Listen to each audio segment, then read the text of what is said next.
Sintonia no Bem, 24 horas por dia, evangelizando almas. Web Rádio Sintonia no Bem, uma iniciativa do Centro Espírita Allan Kardec de Jataí, Goiás, para o mundo. Onde quer que esteja, você está muito bem acompanhado. Sintonia no Bem, divulgando o Espiritismo com amor. A partir de agora, na Web Rádio Sintonia do Bem, acompanhe coisas do cotidiano, abordando assuntos do dia a dia, discutindo sempre à luz do Espiritismo. A apresentação dos comunicadores, Rodrigo Franco e Carvalho Filho. Sejam bem-vindos.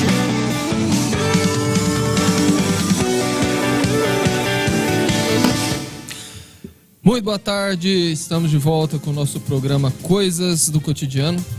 Hoje, a segunda parte do tema É possível prevenir o suicídio? Você já pode ligar e participar através do nosso WhatsApp no 64996031234 ou do nosso telefone fixo no 64 3014 4009. O nosso programa é retransmitido pelas páginas do Centro Espírita Allan Kardec de Jataí, Casa do Caminho de Jataí, Mansão do Caminho da cidade de Quirinópolis, Allan Kardec de Mineiros, Lar Espírita Forças do Amor de Jataí, Livraria Espírita Allan Kardec de Jataí e da Rádio Portal da Luz de Dourados, Mato Grosso do Sul. Eu convido a todos para que nesse momento nós possamos elevar os nossos pensamentos a Jesus, tentando por uns instantes esvaziar os nossos pensamentos, a nossa mente dos problemas, das preocupações do dia, para que nós possamos sintonizar com o plano maior. Agradecendo a Jesus por mais um dia que se finda, pela oportunidade da vida, pedimos as bênçãos para a abertura do programa dessa noite. Hoje, como é de costume, na nossa segunda parte do programa, nós iremos responder as perguntas que foram nos enviadas durante o programa passado e durante a semana, de maneira que nós juntamos perguntas por similaridade e especificamente nesse programa de hoje, nós teremos umas respostas um pouco mais técnicas, não que as outras não são, mas por conta de ser o tema bastante complexo e que obviamente necessita de orientações igualmente técnicas, nós buscamos as respostas nas melhores fontes, nos melhores artigos, com os profissionais mais preparados e, obviamente, na codificação espírita, para que nós possamos, então, tratar desse assunto extremamente delicado que é a prevenção do suicídio. A nossa primeira pergunta de hoje: por que é tão importante falarmos sobre o suicídio? Bom, a Organização Mundial de Saúde considera o suicídio um caso de saúde pública. É necessário falar sobre o tema para minimizar mitos, tabus e tratar o assunto com a seriedade que se deve. O comportamento suicida é um fenômeno complexo e multifatorial. Fatores pessoais, sociais, psicológicos, culturais, religiosos, ambientais e biológicos, entre outros, compõem essa questão. Em 2012, dados oficiais do Ministério da Saúde revelaram que a taxa de crescimento dos suicídios em todo o país foi superior ao crescimento da população. São 2.200 casos confirmados por dia, ou melhor, 1 a cada 40 segundos. Mas a cada vez, casos de suicídio são preveníveis. Isso nos diz que muito pode ser feito para que essas pessoas não desistam de viver e possam retomar as suas vidas com saúde e equilíbrio emocional. Além disso, homens se suicidam quase 4 vezes mais do que as mulheres no país. Então, é importante que nós falemos sobre o suicídio, que nós discutamos o assunto, que nós levemos esse conhecimento ao maior número de pessoas possível. Porque da mesma maneira que nós temos hoje os números da AIDS minimizados no país, nós temos hoje os números da dengue minimizados no país por conta das séries de campanhas publicitárias que são patrocinadas por governo, por entidades particulares que são discutidas nas escolas, o suicídio pode ter também o seu número minimizado se nós começarmos a falar. Se nós deixarmos de lado o tabu, o medo e falarmos sobre o assunto. Pergunta de número 2. Por que está tendo tantos casos de suicídio ultimamente? O suicídio está relacionado ao aumento do número de transtornos mentais na nossa sociedade, tais como a depressão, o alcoolismo, o transtorno bipolar, o transtorno de borderline e transtornos de ansiedade, entre outros. Outro fator que contribui para o crescimento do suicídio é que a sociedade moderna há muito pouco espaço para o sofrimento e para o acolhimento de quem sofre. As exigências de felicidade, de sucesso, de riqueza, nunca foram tão intensas. E aquele que sofre, que não está bem, não encontra espaço e muito menos acolhimento para expressar o que sente na maioria das vezes. A OMS prospectou que em 2030 a depressão será a segunda causa mais importante de incapacitação dos suicídios. Ainda há muito preconceito e desinformação sobre a doença, sobre transtornos mentais, como a depressão, entre outros mais. E o suicídio, que já era, aliás, colocado para 2050 como a segunda causa de morte, já é hoje, em 2020, quase 2021, a terceira causa de morte no país. Pergunta de número 3. Muito se fala em prevenção ao suicídio, mas eu não sei como fazer isto. Um pretenso suicida dá sinais? Se sim, quais são esses sinais? Repetindo. Muito se fala em prevenção ao suicídio, mas eu não sei como fazer isso, ou seja, eu não sei como fazer a prevenção. Alguém que está pensando em se matar dá sinais? E se sim, quais são esses sinais? Bom, o suicídio é um fenômeno complexo que pode afetar pessoas de diferentes origens, classes sociais, idades, orientações sexuais e identidade de gênero. No entanto, o suicídio pode e deve ser prevenido. Não há uma receita para detectar seguramente quando uma pessoa está vivenciando uma crise suicida, nem se tem algum tipo de tendência suicida. Entretanto, o indivíduo em sofrimento pode dar certos sinais que devem chamar a atenção de seus familiares, de amigos próximos, sobretudo se muitos desses sinais se manifestam ao mesmo tempo.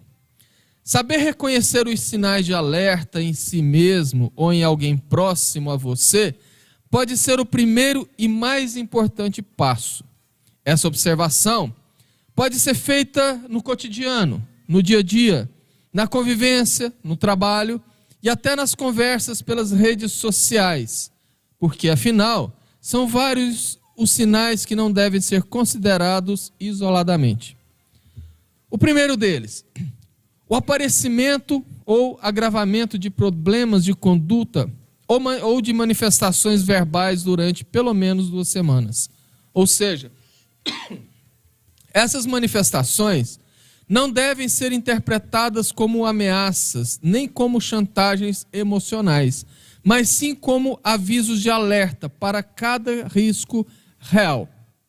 Segundo, preocupação com a sua própria morte ou pela falta de esperança.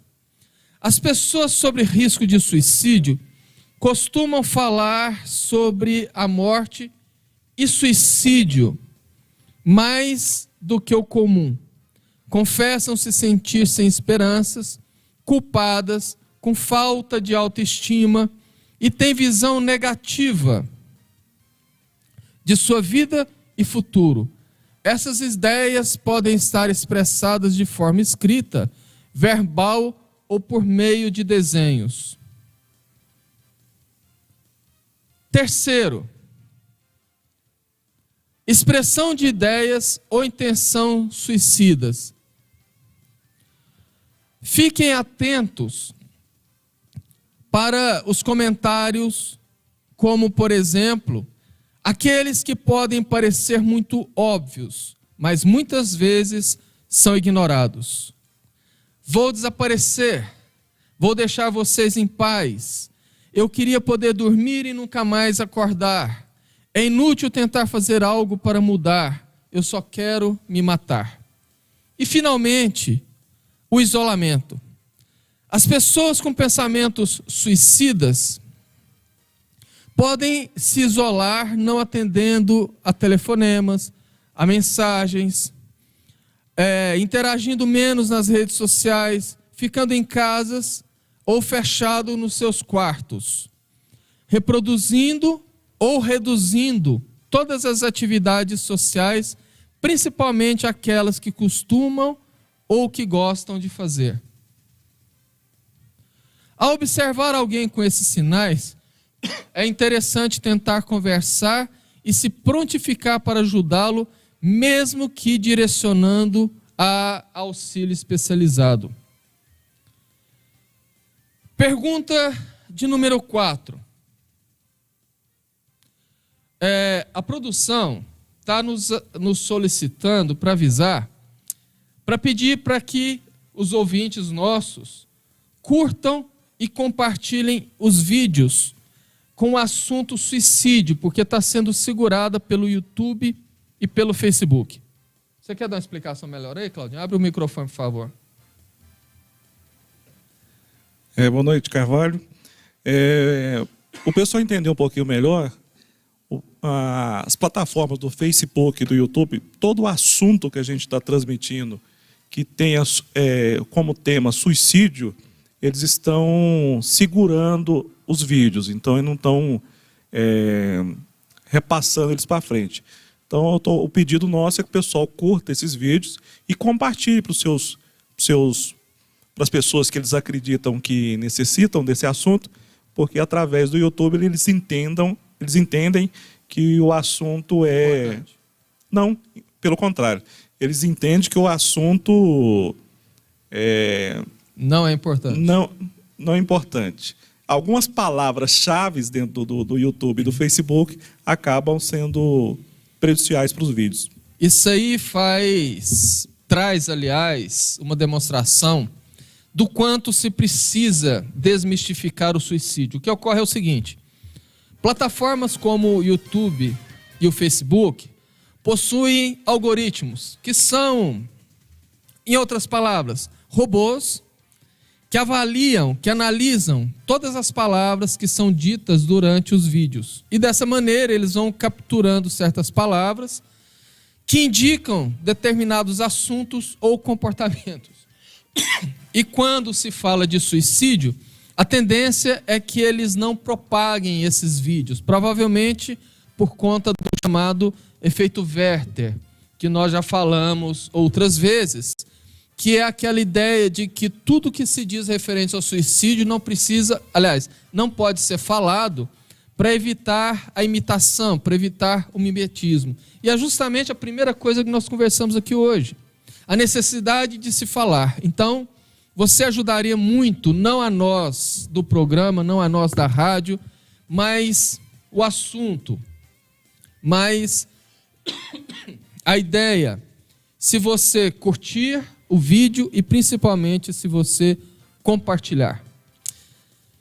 Pergunta de número 4. É possível identificar sinais de possíveis planejadores de suicídio nas redes sociais? Ou seja, tem como nós identificarmos nas redes sociais pessoas que estão com ideação suicida, que estão pensando em se matar? Sem dúvida nenhuma. É possível e também é preciso ficarmos atentos aos sinais das redes sociais. Quando uma pessoa começa a usar mais as redes, ficando mais isolada, por exemplo, ou quando ela começa a seguir páginas com conteúdos que tenham mais relação com depressão ou questões ligadas à morte, e nós vemos isso quando ela começa a compartilhar aqueles vídeos, aquelas imagens, aqueles memes que trazem assuntos relativos à depressão e suicídio. Esses são possíveis sintomas de depressão ou tendência ao suicídio. Quando uma pessoa, principalmente um jovem, pensa em suicídio, ele vai fazer essa comunicação nas redes. O difícil é conseguir entender até que ponto é um pedido de ajuda ou uma comunicação de que vai fazer alguma coisa naquele momento. As pessoas se expressam de maneira diferente em redes diferentes, com menos sinceridade em posts do Facebook, por exemplo, e mais abertura em comentários de vídeos no YouTube, que não aparecem para as redes de contato. Isso tem levado as plataformas a tomar medidas para monitorar o conteúdo, ou seja, é exatamente isso que nós acabamos de falar. Se você identificar um conteúdo impróprio, como vídeos ou mensagens incitando o suicídio, ou mensagem de pessoas que pareçam inclinadas a tentar isso, você também pode agir usando canais de denúncia nas plataformas, como por exemplo no Facebook, clicando naqueles 3 pontinhos no canto superior direito da publicação. Se for no YouTube, nos 3 pontinhos localizados no canto inferior direito de cada vídeo.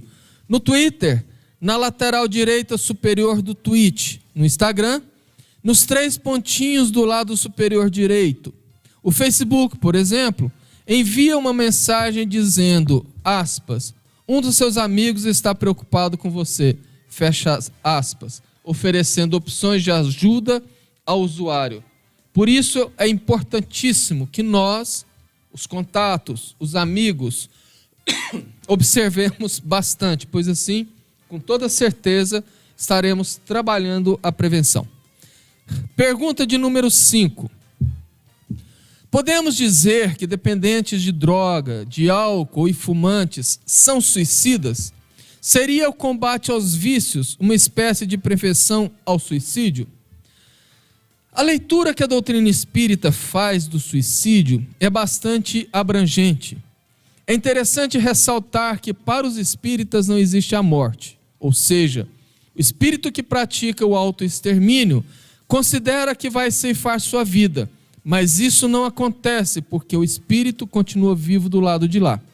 O primeiro grande choque se dá quando o suicida percebe-se vivo, quando descobre que a morte não existe e que a dor que o afligia foi potencialmente agravada pelas consequências do seu ato. Para quem procurava uma solução, o desapontamento é evidente, comenta nesse caso o jornalista André Trigueiro. Mas existe outra forma de autoextermínio, que os espíritas chamam de suicídio indireto, que é menos conhecida pela grande população. O suicídio é também tudo que se faz conscientemente para apressar a extinção das forças vitais. O mais importante objetivo da vida é evoluir. E para isso dispomos de um poderoso combustível chamado fluido vital. Quando desperdiçamos vigorosamente esse fluido com atividades desimportantes e comprometedoras para a resiliência do organismo, precipitamos o retorno à pátria espiritual. Segundo o livro Nosso Lar, psicografado por Chico Xavier, o espírito de André Luiz desencarna mais cedo do que o previsto por complicações causadas pelo tabagismo, pela bebida e pelas noitadas. De acordo com a obra, ele passou 8 anos padecendo em uma zona específica pela culpa de ter consumido suas preciosas energias vitais de forma tão displicente e irresponsável. Pergunta de número 6. Uma pessoa, quando pensa em se matar, decidiu por impulso ou isso foi sendo planejado anteriormente? Bom, um grupo de pesquisa da Universidade Federal de São Paulo, Unifesp, chamado Percurso Suicida, estuda o caminho das mortes por suicídio como algo que vai sendo construído ao longo da vida, por meses ou até por anos, o que culmina finalmente com o momento decisivo. Segundo a psicóloga e professora da Unifesp, Fernanda Marchetti, a pessoa vai elaborando essa ideia por não conseguir encontrar outra saída para o sofrimento. Essa ideia contrapõe estudiosos que acreditam que o suicídio é um ato impulsivo dentro dos sintomas dos transtornos psiquiátricos. E continua a doutora Fernanda. Quando pesquisamos o que mudou no cotidiano das pessoas que tentaram suicídio, era evidente que tiveram inúmeras transformações. Elas abandonavam atividades, encerravam situações financeiras, deixavam mensagens, mesmo o que querem aproveitar tudo antes de morrer. Mostram um claro planejamento, muitas vezes, inclusive, há uma grande lucidez nessa decisão, que difere muito de pensar no suicídio como um ato intempestivo ou um ato de loucura. Pergunta de número 7. Percebi que um colega de trabalho está sob risco de suicídio. O que posso fazer para ajudá-lo? É importante que você encontre um momento apropriado e um lugar calmo para falar sobre o suicídio com essa pessoa. Deixe-a saber que você está lá para ouvir. Ouça com a mente aberta e ofereça seu apoio. Incentive a pessoa a procurar ajuda de profissionais de serviço de saúde mental, de emergência ou apoio em algum serviço público. Ofereça-se, se possível, inclusive, para acompanhá-la a um desses atendimentos. Se você acha que essa pessoa está em perigo imediato, não a deixe sozinha.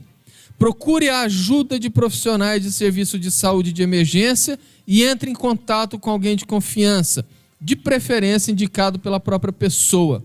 E fique em contato para acompanhar como a pessoa está passando e o que ela está fazendo até que chegue a ajuda. Pergunta de número 8. O que podemos fazer como um familiar que está com ideação suicida? É importantíssimo que você doe um pouco do seu tempo para escuta do ente querido. Mesmo com a correria do dia a dia, pense que se alguém te procurou para conversar algo pessoal, falar de algo que não vai bem na vida dela, essa pessoa confia em você e está pedindo a sua ajuda. Você pode fazer uma grande diferença na vida dela apenas ouvindo-a. Depois, permita com que ela fale livremente. Evite interrompê-la e muito menos apresse ela para terminar a conversa. Falar da dor emocional é um processo doloroso.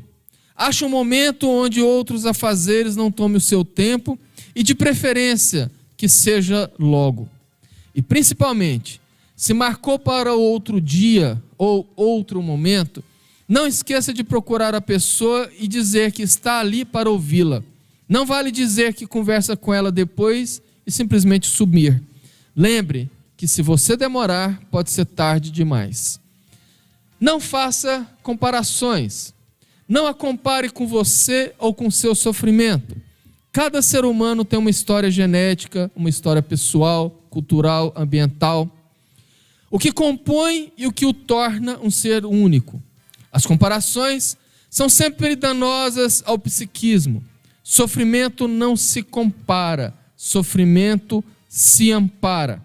Existem muitos pais que também fazem comparação entre filhos e isso é muito negativo. Depois, acolha.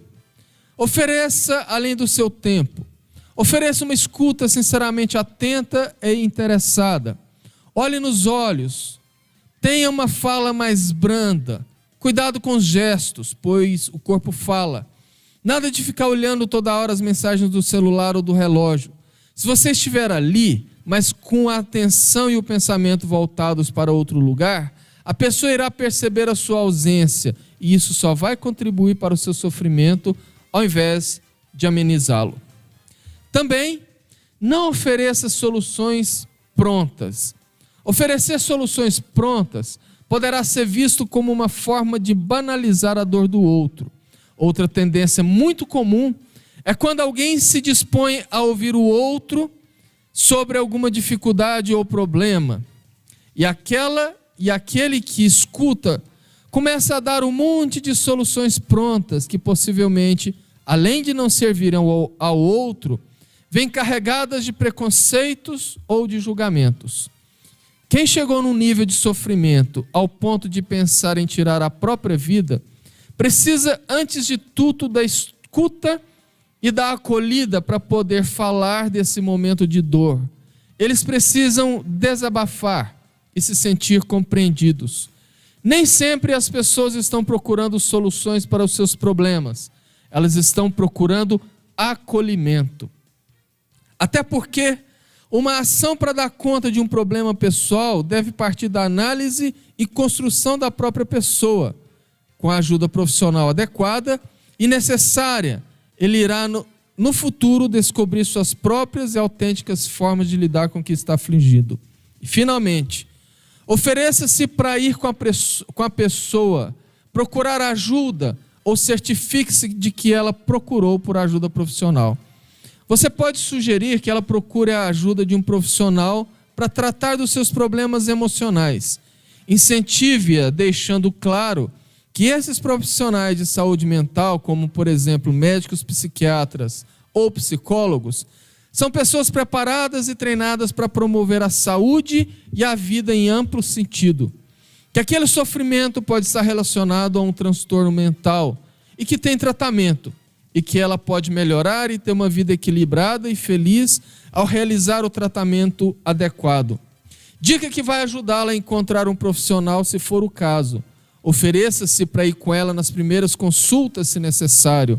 Aquele que passa por ideações suicidas ou tentativa de suicídio precisa de toda a ajuda de familiares e amigos para atravessar esse período.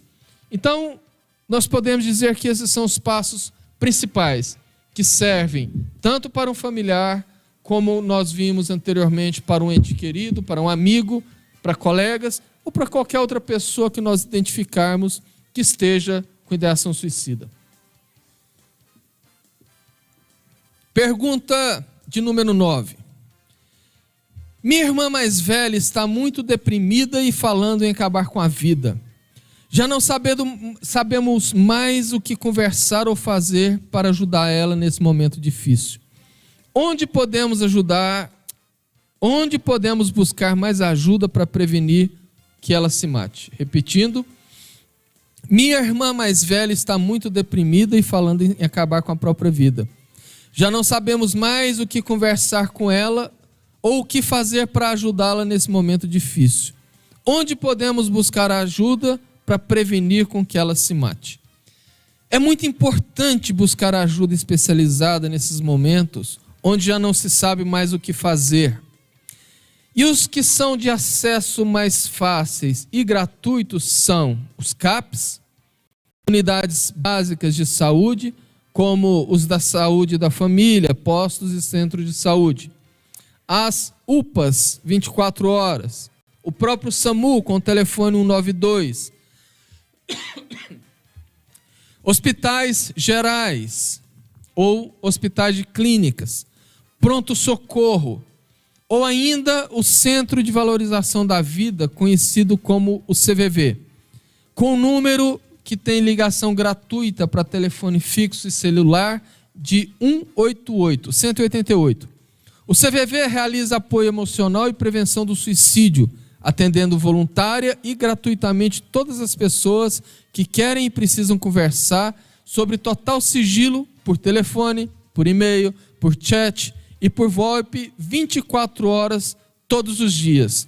A ligação para o CVV em parceria com o SUS, por meio do número 188, são gratuitas a partir de qualquer linha telefônica fixa ou celular, como dissemos anteriormente. Pergunta de número 10. Toda pessoa que pensa em suicídio tem problema mental? Essa pergunta deve ser respondida por especialistas. Por isso que fui buscar a resposta nos estudos feitos pela Universidade de São Paulo, capitaneada pelo psicólogo Nilson Neto. O estudo na Organização Mundial de Saúde estima que 98,5% das vítimas de suicídio tenham transtornos mentais, entre eles depressão ou uso de drogas, esquizofrenia ou psicose. Sobre o restante, ou seja, 1,5%, não se chegou a uma conclusão. Estudiosos da psiquiatria e da psicanálise investigam fatores genéticos e biológicos para explicar as mortes autoprovocadas. O suicídio vem sempre de uma doença mental. Mais ou menos 35% dos casos estão ligados a um transtorno bipolar e à depressão, afirma o psiquiatra Humberto Correia. Para ele, o tratamento rápido com medicamentos evitaria as mortes. Outra corrente de especialistas aposta no fator social do suicídio, em que os remédios apenas mascaram o problema e não mudam a realidade que produz na pessoa o desejo de se matar. Dizer que as pessoas estão se matando porque são loucas é resolver o problema de uma maneira individual. E assim, a indústria farmacêutica lucra. Esta que inclusive produz medicamentos que tem como efeito colateral a ideação suicida, afirma o psicólogo Nilson Neto. No entanto, pesquisas fora do ambiente médico mostram que essas pessoas que pensam em suicídio são pessoas comuns, como donas de casa, trabalhadores. É uma manifestação de sofrimento humano, não de transtorno propriamente dito.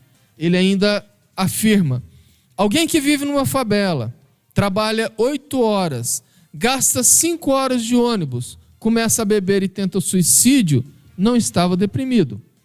Há uma banalização da depressão. Questiona: se tomar antidepressivo fosse eficaz, essa pessoa nunca tentaria suicídio, conclui. O que equivale a dizer que o acolhimento e o amparo pode ser um dos maiores preventivos no caso do suicídio. Pergunta de número 11. O suicídio é um assunto extremamente delicado, mas que ainda são dogmas da sociedade e poucos discutidos na principal instituição social, base para todos nós, que é a escola. Escolas em geral não tratam esses assuntos com normalidade e também não colocam em pauta para ser discutido em sala de aula. Muitas pessoas com potencial suicida estão em salas de aula sendo saturadas por pressão psicológica para decidir um futuro de imediato. Apesar dessa triste realidade, de que maneira as escolas poderiam falar sobre o suicídio de uma forma mais suave e pedagógica? Vejamos bem, segundo a Organização Mundial de Saúde, 90% dos casos de suicídio podem ser evitados através de ações de prevenção. É por isso que a escola, espaço no qual crianças e adolescentes vivem grande parte de suas vidas, precisam falar sobre suicídio e outros potenciais desencadeadores como o bullying, a depressão, abuso de drogas e violência doméstica. De preferência, que falem de maneira constante para que se desmistifique o tabu que ronda o tema suicídio. O trabalho pedagógico deve envolver os pais e agentes da saúde, levar em conta o contexto de vida de cada aluno e se concentrar em atividades que promovam a interação, o acolhimento socioemocional e a criação de uma cultura da paz. No entanto, é extremamente necessário a iniciativa e a vontade de diretores, coordenadores e professores para implementar ações sistemáticas e necessárias para falar de suicídio nas escolas, como, por exemplo, valorização do grupo, promover jogos ou dinâmicas que propiciem o desenvolvimento de competências socioeconômicas ou socioemocionais, promoção do autoconhecimento. Nem sempre é tão fácil reconhecer aquilo que se está sentindo. Por isso, a escola pode fornecer informações e uma educação integral que ajude crianças e adolescentes a identificar seus estados emocionais e expressá-los de modo a pedir ajuda. Pedagogia da presença. A escola pode investir na capacitação de profissionais que podem ser tanto professores quanto funcionários, para que esses se aproximem dos estudantes de modo a construir vínculos e identificar traços de sofrimento psíquico. Finalmente, artes e abordagens interdisciplinares. A arte é uma das melhores maneiras de expressar sentimentos. Por isso, pode ser mais trabalhada em sala de aula. Além do mais, os professores devem se integrar para abordar a temática em suas salas de aula. Seja o que for, cabe aos alunos que fazem esse tipo de pergunta, que sentem essa necessidade, cobrar. Não esperar a iniciativa das escolas ou dos professores, porque é cobrando que muitas das vezes nós conseguimos alcançar os nossos objetivos. 12ª pergunta. Meu colega de 15 anos tentou se matar durante o intervalo das aulas. O que fazer nesses casos? Bom, estudos mostram que quando há um caso de suicídio na escola, 2 semanas depois deverá haver uma segunda tentativa se nada for feito.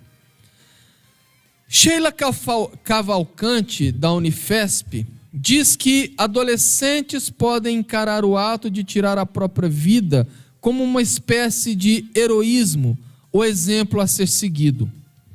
Como medida de prevenção, a escola deve convocar um especialista para elaborar o luto de toda a turma e das famílias. As famílias e a escola devem estar prontas para acolher o jovem, dando espaço para que ele expresse sentimentos como tristeza, raiva e culpa sem julgamentos, diz a especialista. Em resumo, a prevenção é sempre o melhor remédio. Remediar, buscar soluções depois que aconteceu, pode não trazer tanto resultado assim. 13ª pergunta. E a nossa última pergunta de hoje. O que o Espiritismo fala acerca do suicídio?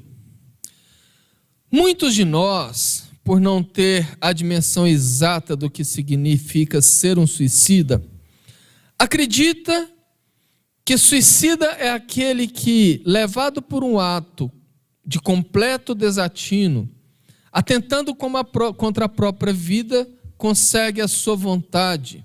No entanto, essa não é a verdade completa. Há uma gama muito variada de suicidas inconscientes, que são aqueles que não respeitam seus limites, aqueles que desrespeitam e agridem a sua saúde, dentre outras coisas, com o excesso do fumo, da comida, com o uso do álcool ou dos tóxicos em geral. Kardec, nas questões de 943 a 957 de O Livro dos Espíritos, em consulta aos espíritos venerandos sobre o suicídio, nos dá uma primeira visão sobre a importância desse assunto. Em nosso lar, André Luiz nos relata sua própria história como tendo sido um suicida inconsciente. Revelação essa que na época o deixou perplexo, até porque, segundo a sua ótica, ele nunca havia tentado contra a própria vida. No livro Memórias de um Suicida, de Ivone Pereira do Amaral, numa leitura extremamente elucidativa, a espiritualidade descreve fatos e situações complexas vividas pelos suicidas, ainda nos informa sobre aparelhamentos incríveis existentes no mundo astral, de que serve a espiritualidade a serviço do amor e da misericórdia de Deus, do qual destacamos esse trecho. Aspas. O próprio traumatismo que esse tipo de desencarne acarreta leva-o a lugares afins que corresponderão ao seu estado vibratório e mental, até que seja naturalmente desanimalizado, isto é, que se desfaça dos fluidos vitais de que são impregnados todos os corpos materiais. Embora temporária, essa estadia no umbral é dolorosa e complexa, variando de acordo com os atos praticados e o gênero da morte a que se entregou. Alguns aí ficam por poucas horas, outros levarão meses ou até mesmo anos, voltando à reencarnação com as sequelas do suicídio. Normalmente, demorarão nessa dolorosa reencarnação o tempo que lhes restava para a conclusão do compromisso da existência que cortaram, pois trazem carregamentos avantajados de forças vitais animalizadas, e essa desorganização mental nervosa e vibratória complexas causam um grande sofrimento, para o qual o único bálsamo é a prece das almas caridosas. Temos aí registrada mais uma vez a importância da prece em favor dos suicidas. O único bálsamo a lhes amenizar os tormentos, dada a grande conclusão, que é a dificuldade de sofrimento em que se debatem, visto terem os suicidas ditos conscientes, que são aqueles que buscam a morte, o alívio para a fuga dos seus tormentos, o que resulta num ledo engano, de vez que, como vimos, quanto encarnamos, nos é dada uma cota de energia vital suficiente para abastecer o tempo de nossa caminhada. E se, como é o caso do suicida, essa carga de energia é interrompida pelo ato desesperado, obviamente, ela terá de ser desgastada. Do outro lado da vida, de uma forma dolorosa, até que se desfaçam as pesadas cadeias que atrelam o espírito ao corpo. Nossa encarnação é fruto e resultado de uma longa elaboração no mundo espiritual, e não nos cabe o direito de atentar contra ela. Toda encarnação, por mais penosa que seja, é uma bênção concedida por Deus a nosso benefício, a benefício dos nossos compromissos, do nosso resgate, do nosso aprendizado e da nossa evolução.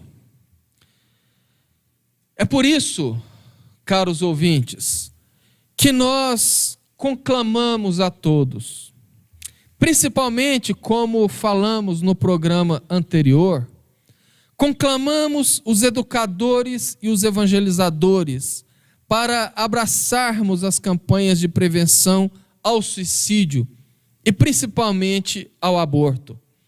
Que levemos esse assunto pelos outros 11 meses do ano, além do mês de setembro. Nunca nos esqueçamos que somos espíritas e que, portanto, seremos cobrados por isso. Principalmente nós, que somos responsáveis pelas diversas formas de evangelizações, pois não somos nenhum missionário e muito menos perfeitos. Somos, na verdade, grandes devedores. Somos os trabalhadores da última hora, que pedimos a oportunidade de trabalho como redenção dos nossos graves equívocos do passado. E as campanhas são, como dito antes, uma das melhores profilaxias, uma das melhores prevenções contra o suicídio, da mesma maneira que as campanhas contra outros tipos de doença, como a AIDS, como a dengue, ou até mesmo como os acidentes de trânsito, trouxeram resultados positivos. E como espíritas, nós sabemos, obviamente, que a espiritualidade maior está nos amparando e nos incentivando. E às vezes nós somos comprovados à prova nas nossas vontades de trabalho, principalmente nessas épocas de pandemia, onde muitas pessoas se afastam da casa espírita, onde muita gente se esconde atrás de pseudas prevenções. Prevenções, cuidados, que só valem para a casa espírita, porque a rigor levam praticamente uma vida normal. Então nós precisamos lembrar que estamos sendo avaliados e principalmente acompanhados pelos nossos amigos espirituais. E que sim, estão trabalhando e amparando aqueles que estão tentando, pelo menos, prevenir entre tantas coisas o suicídio. Só para ilustrar e para finalizar, como é de conhecimento da maioria das pessoas, principalmente os espíritas de Jataí, por mais de 40 anos, o meu pai desenvolveu uma campanha que inicialmente era em favor da vida. Ele não falava uma campanha contra o aborto, porque ele dizia que essa palavra contra já era uma violência. Posteriormente, alguns anos depois de iniciar a campanha do aborto, ele é intuído para juntar a essa campanha a prevenção do suicídio. Dessa maneira, começou então um trabalho quase solitário. Quando ele finalmente foi professor por quase 10 anos no antigo Nestório Ribeiro e hoje Colégio Militar, ele teve a oportunidade de levar essa ideia aos próprios alunos, cujos alunos, muitos deles, abraçaram essa ideia e, de certa maneira, auxiliaram nessa campanha. Certa feita, meu pai havia feito algum material publicitário que eram materiais alusivos ao aborto e ao suicídio. Panfletos, réguas, banners. E ele dizia sempre que não tinha nenhuma vontade de se promover. Tanto é que ele não assinava esse material e nem colocava que esse material era espírita, porque, segundo ele, a ideia do material era atingir todas as pessoas, principalmente aquelas de religiões mais fundamentalistas, que quando vissem apenas o nome espiritismo ali, com toda certeza descartariam o material sem sequer dar atenção ao conteúdo. Ele então colocava simplesmente Jataí, Goiás. Certa vez, com apoio da PRF, da Polícia Rodoviária Federal, ele foi com um grupo de alunos no final de semana para esse posto aqui próximo à cidade de fiscalização na saída para Caçu, e lá ficaram por quase um dia todo.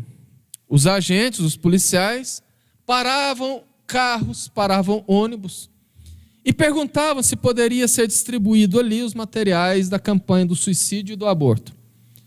Ele então entrava com os alunos nos ônibus e aquele material ganhou o Brasil. Foi para diversos destinos. O tempo passa.